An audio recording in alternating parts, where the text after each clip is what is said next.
Okay, we have between Congress under the President of Theodore Roosevelt, we have Treaty with the Enemy Act from October 6, 1970, bankruptcy. In this form, the Council of State Governments, Social Security Administration, went under the umbrella of Declaration of Interdependence, which made farming and husbandry industry had been reduced to a more feudal tenants on their land. So you don't own any more land.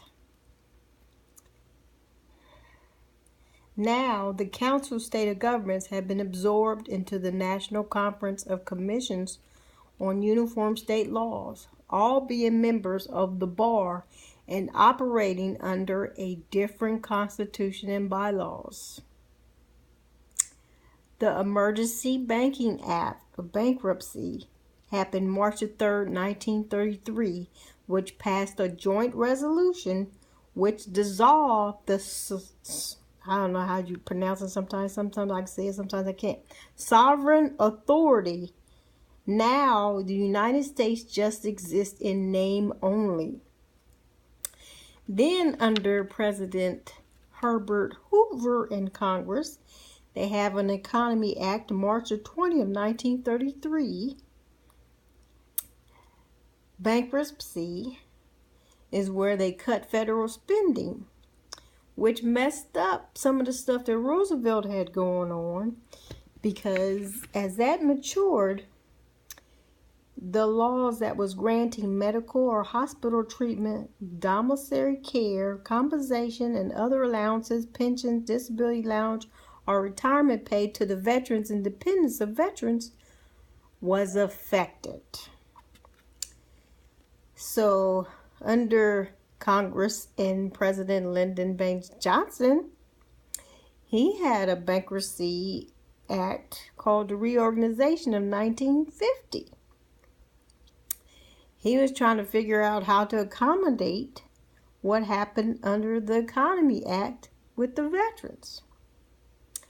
So, July 23rd, 1965, the Coinage Act happened for bankruptcy, which passed and eliminated the gold and silver from circulating. Then 9/1/1966, the Federal Tax Lien Bankruptcy Act happened, which put the entire taxing and monetary system under the essential engine under the Uniform Commercial Code, aka canon law. United States agreeing to foot the bill and not being able to honor their obligations. HYPOTHECATED, debit credit, openly and publicly disavowed their notes and obligation, which were the Federal Reserve notes, which caused the Federal Reserve Act to be amended. So under Congress and Richard Nixon, March 28, 1970, he declared bankruptcy because the postal employees wanted higher pay, so he put them under the Department of Defense. When you start changing stuff in the Department of Defense, it messes up your budget big time. So August 15th, 1971, another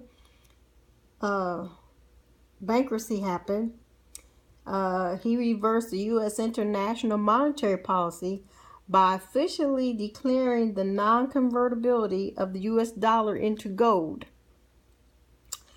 So in September 21st, 1973, amending the Bretton Woods Per Value Modification Act, which was another bankruptcy because of that reversal. So, January 19, 1976, Congress finally realized that Second Declaration of Interdependence was a communist organization because they realized they were seeking both production and monetary control over the Union and people through an international organization promoting a one world order. So October 28th, 1977, he tried to do something about the passage of the Public Law 95-147 that declared most banking institutions, including state banks, to be under direction and control of the corporate governor of the International Monetary Fund.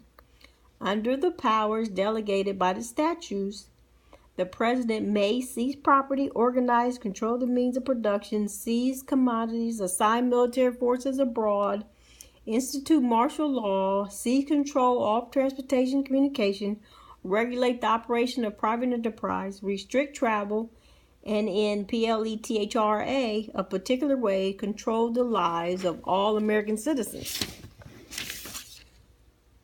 That doesn't help us. That just keeps us slaves.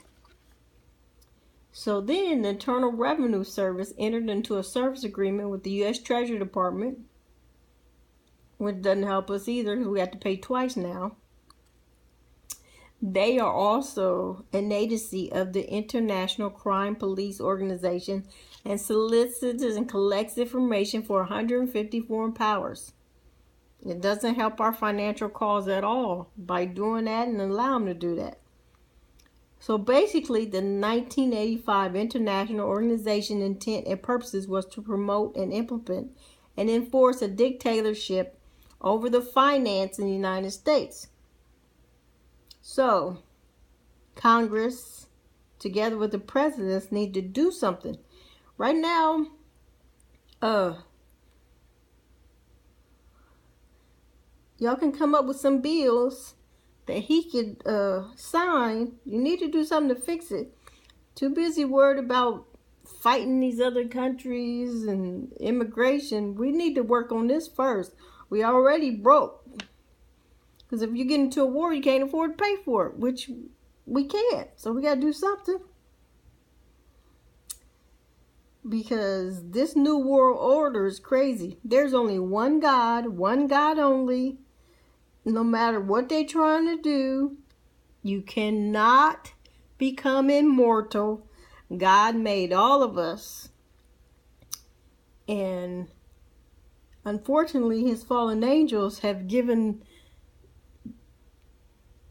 the wrong abilities to the wrong people. Because they can take any shape, form, or fashion. And they were just destroying things, seeking havoc. Sorry. There's only one God. Always will be one God.